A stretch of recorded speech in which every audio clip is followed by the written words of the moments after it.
This report is brought to you by the Denos Pain Relief Store, exclusive importers of the Denos PCM6 portable pain relief device. Coach Jimmy Kay asked me a couple of weeks ago to test drive the Denos PCM6 device. I was a bit skeptical, but knowing that it was developed by the Russians to help their Olympic athletes was interesting to me. The very first day I had it, I pulled the muscles in my right forearm and called Coach Jimmy. He told me what setting to use. The next morning, I expected the pain to be worse, but it was not only better, there was no pain at all after only one 15-minute treatment. But the Denos PCM6 treats far more than just muscle pain. Coach Jimmy says he's helped people deal with chronic back pain, arthritis, neuropathy, sciatica, and much more. It's the best purchase you could make to become pain-free. There's a ton of info on their website. Like almost everything I take for advertising on this channel, this comes with a money-back guarantee. Call Coach Jimmy Kay today. He will work with you personally. You have nothing to lose but that stubborn pain. Here's his phone number. He's your coach. He loves to help you because he believes in this product, and so do I. Good afternoon. I'm still reporting on the coup. Remember all the way back to yesterday when the name of Russian lawyer Natalia Veselnitskaya was on every TV news show and the front page of every major newspaper? Well, her name has suddenly disappeared off the top page of Google News today. How can that be? Veselnitskaya was the absolute darling of the impeached Trump crowd yesterday because she supposedly proved a Trump-Russia connection. Well, the reason is that after a couple of days of digging, the truth is that this whole Veselnitskaya thing turned out to be a KGB operation to free up frozen funds of Putin's closest friends and take down Trump right after he had just swept the final 5 primaries on June 7th, 2016. Here are the results. So, guess when Veselnitskaya meets with Donald Trump Jr.? 2 days later, on June 9th. Veselnitskaya had been turned down for a visa to enter the U.S. lawfully, but was granted an extraordinarily rare process called immigration parole by guess who? Attorney General Loretta Lynch. And for what reason did she come? To lobby anyone who would listen to try to repeal the Magnitsky Act. The Magnitsky Act imposed financial and other sanctions on Russia for alleged human rights violations connected to the death of a Russian lawyer who claimed to uncover fraud during Putin's reign. Russia retaliated after the law was passed in 2012 by suspending Americans' ability to adopt Russian children. Yesterday, lots of TV news people said that the Magnitsky Act stopped America's ability to adopt Russian children.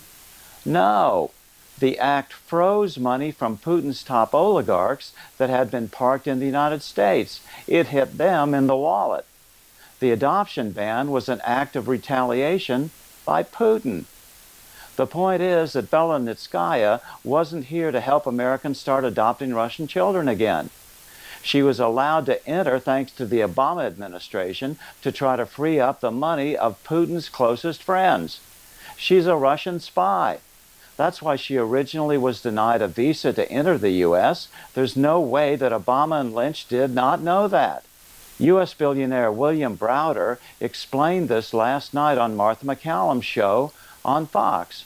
But the biggest Browder bombshell is his claim that Natalia Veselnitskaya, who says she has no ties to the Kremlin, is in fact an agent of the Russian government who was trying to convince the Trump campaign to change U.S. policy on Russia. But Browder says in her meeting with Trump Jr., she was acting as Putin's proxy to repeal the act, saying the meeting was, quote, an attempt by the Russian government to repeal sanctions that annoyed them by going to the next possible president of the United States. Bill, good evening to you, and thank you for joining us tonight. You worked extensively in Russia, had huge business and investments there at one point, and all of that went south when you feel corruption was uncovered by you and then by your friend, Sergei Magnitsky, who was subsequently murdered in a jail cell, correct? That's right. I was the largest foreign investor in Russia. I uncovered corruption. They got angry with me for uncovering corruption, expelled me from the country. My offices were raided. They seized my documents. My lawyer, Sergei Magnitsky, uncovered, exposed it. He was then taken into custody, tortured for 358 days, and killed 7 years ago at the age of 37. And I've been on a mission to get justice for him ever since.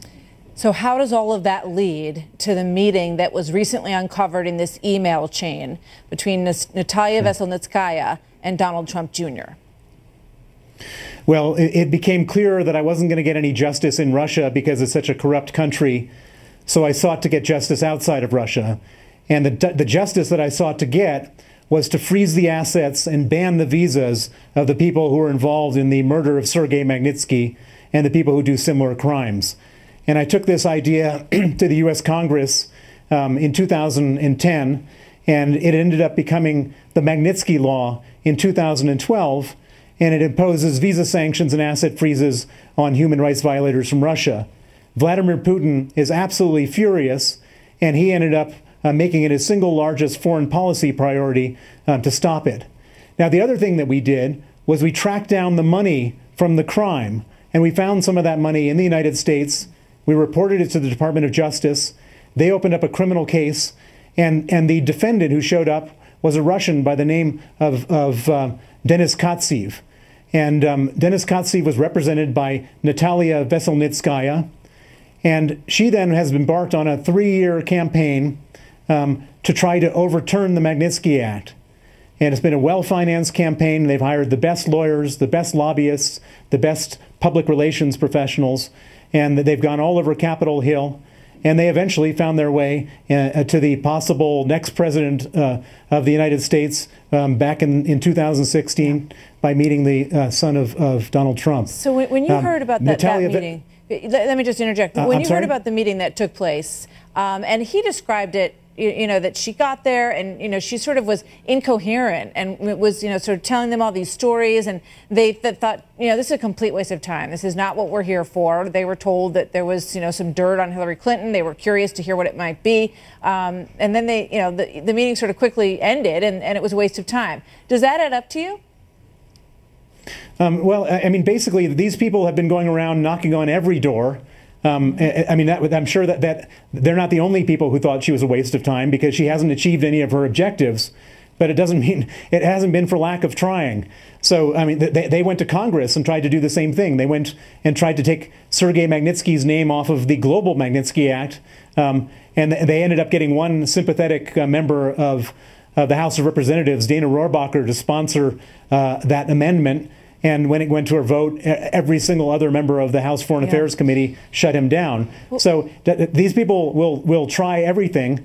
The Russians will try 100 things in the hope that one of them works. And this was just one of those 100 things, as far as I could tell. So, you know, let me ask you this. In terms of the connection, though, that a lot of people are drawing from all of this, that, oh, you know, there must be some kind of nefarious connection between the Trump campaign and, you know, a Russian sort of manipulation of our electoral system, and that maybe there was a quid pro quo and something was promised. You know, do you think this is more isolated to, you know, a very intense lobbying effort that employs this woman who you believe is connected to the Kremlin to sort of sway their opinion? Or do you see something more than that here? I think this is pretty straightforward as far as I can tell. I think they probably made a dozen different attempts to get to Trump. And I think they probably made a dozen different attempts to get to Hillary Clinton. They were looking for anybody who was going to be in power to hear them out and hope that person would be sympathetic to them. Now, these people aren't stupid. They look and study their targets carefully. They look for what they might want, and they try to come up with some type of. They're not stupid. They understand that if they're going to ask for something big, like the repeal of a major human rights bill, they've got to offer something in return, and so they've got to come up with something. Obviously, what they came up with didn't make a lot of sense, and it all fizzled out. But that's how these guys operate. They go to KGB school to learn this type of stuff. Bill Browder, thank you very much. So what's the best way to hide the fact that a politician is about to get caught as being a Russian spy? Accuse someone else of being a Russian spy. Just 8 days later, Veselnitskaya was down in Washington hanging out with the Obama administration folks. Here she is with a front seat while the U.S. ambassador to Russia is testifying before a congressional committee. She was even spotted at a Never Trump rally. This was right about the time that Obama asked the FISA court to surveil the Trump campaign in Trump Tower so that he and the Clintons could know everything that the Trump campaign was doing during the election process. On what grounds was this extraordinary request granted? You can just bet that it was that Don Jr. had just met with a KGB spy only days before in Trump Tower. Now that's what I call Russian collusion.